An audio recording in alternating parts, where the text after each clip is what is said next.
Dear students, कैसे हैं आप सभी। स्वागत है आप सभी का रश्मि मैम की ए जोन क्लास में। तो जैसा कि आप लोगों को पता है कि हम लोगों की अलजेब्रिक एक्सप्रेशन की क्लास चल रही है, क्लास 8 की।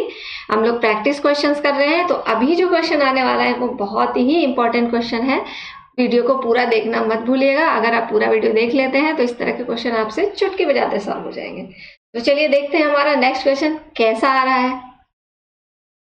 क्वेश्चन को कई तरह से घुमा फिरा करके पूछा जाता है। वर्ड प्रॉब्लम के अंदर जो क्वेश्चंस होते हैं वो बहुत ही घुमा फिरा के पूछे जाते हैं, आपके डेली लाइफ को रिलेट करके पूछे जाते हैं। तो आपको पता होना चाहिए, इससे थोड़ा इजी भी हो जाता है कॉन्सेप्ट को समझना, कि अगर आपको डेली लाइफ से अटैच कर दिया जाता है तो थोड़ा सा आपके लिए भी इजी हो जाता है।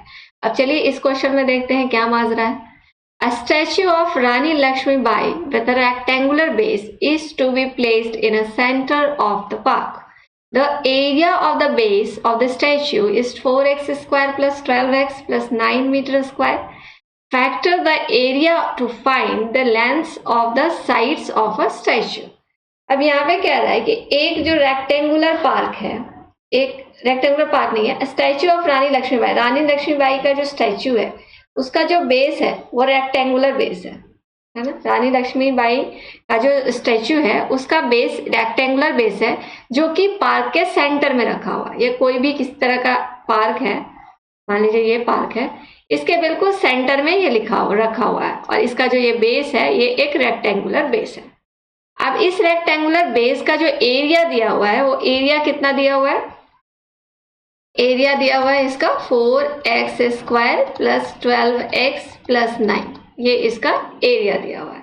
अब क्या करना क्या है आपको, यहाँ पे आपको निकालना है, ये मीटर स्क्वायर है। Factor the area to find the length of the side of statue. इस स्टैचू के साइड का लेंथ निकालना है ना। साइड, ये जो साइड है इसका लेंथ हमें स्टैचू का निकालना है। तो स्टैचू का लेंथ हम कैसे निकाल सकते हैं, तो एरिया इज इक्वल टू, अगर यहाँ पे ये है क्या, ये रेक्टेंगुलर बेस है ऐसा लिखा हुआ है यहाँ पे, तो रेक्टेंगुलर बेस का एरिया क्या होता है, area is equal to L into B होता है रेक्टेंगुलर बेस का। तो इसके हिसाब से अगर हम इसको L इंटू बी के रूप में ब्रेक कर दें तो हमें इसका आंसर मिल जाना चाहिए। ओके, तो चलिए अब इसको कैसे करेंगे L इंटू बी में, तो हम इसको पहले फैक्टराइज करेंगे। फैक्टराइज कैसे करेंगे, तो देखो आपको मैं यहाँ पे सिखा देती हूँ। वैसे फैक्टराइजेशन मैंने अभी बताया नहीं आपको, नेक्स्ट वीडियो में डिटेल से बताऊंगी। यहाँ पे मैं आपको एक बार इसको फैक्टराइज करना बता देती हूँ। 4x square plus 12x plus 9 है। हम क्या करते हैं, देखो अगर यहाँ पे कोई नंबर है, कोई कांस्टेंट है, तो इस नंबर को हम इससे मल्टीप्लाई कर देते हैं। तो 9 4 जा क्या हो जाता है हमारा, ये 36। अब हमें आगे का जो प्रोसेस करना है वो 9 को नहीं लेते हुए 36 को लेकर करना है। ये हो गया हमारा, इस अकॉर्डिंग ये हो गया 4, ये तो 4x स्क्वायर ही रहेगा, बट ये वाला 9 36 में कन्वर्ट हो जाएगा। हमें ऐसे दो नंबर्स लेने हैं, 36 के ऐसे दो फैक्टर्स लेने हैं जिनको हम मल्टीप्लाई करें तो हमारा 36 आ जाए, और ऐड करें, यहाँ पे प्लस है, यहाँ पे प्लस है, तो इसका मतलब उसे ऐड करें तो हमारा 12 आ जाए। तो देखिए 36 के ऐसे दो फैक्टर, यानी 6 इंटू 6 अगर हम करते हैं तो 36 आता है, 6 प्लस 6 करते हैं तो हमारा 12 आता है। हमारी दोनों नीड्स यहाँ पे फुलफिल हो रही है। तो ये 6 इंटू 6 36 हो रहा है, एंड 6 प्लस 6 12 हो रहा है। तो यहाँ पे हम इसको ऐसे ब्रेक करेंगे कि 4x square plus 6x plus 6x, 12 को ऐसे दो फॉर्म में लिख देंगे हम लोग कि जिसको 6 को ऐड करें तो 12 आ जाए, और मल्टीप्लाई करें तो 36 आ जाए। देन ये 9।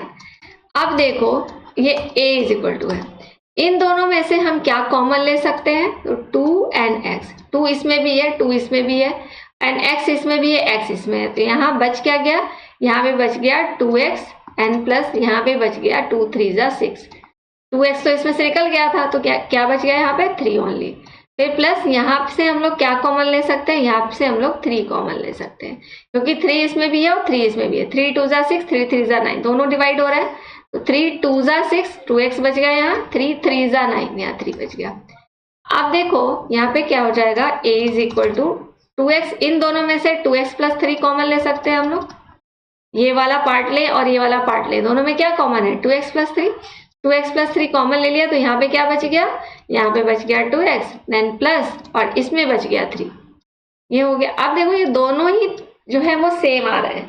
तो a का फॉर्मूला हमने क्या देखा था, L इंटू बी, अब यहाँ पे एल और बी अगर इक्वल है, एल और बी अगर इक्वल है तो हम क्या सकते हैं, को दोनों सेम आ रहे हैं, 2x + 3 ये भी आ रहा है, 2x + 3 ये भी आ रहा है, यानी कि एल भी वही आ रहा है, बी भी वही आ रहा है। इसका मतलब हम क्या कह सकते हैं कि ये जो है एक साइड स्क्वायर, इसको लिख सकते हैं। इसका मतलब ये क्या हो गया, ये एक स्क्वायर हो गया, ये एक स्क्वायर हो गया। स्क्वायर का साइड हो गया कितना, तो इसका साइड हो गया हमारा 2x + 3, 2x + 3 इसका हमारा आंसर हो जाएगा। एल भी पीछे पूछेगा तो भी 2x + 3 हो गया, बी भी पूछेगा तो भी 2x + 3 हो गया, साइड भी पूछेगा तो भी 2x + 3 हो गया, क्योंकि यहाँ पे सब ये एक स्क्वायर हो गया।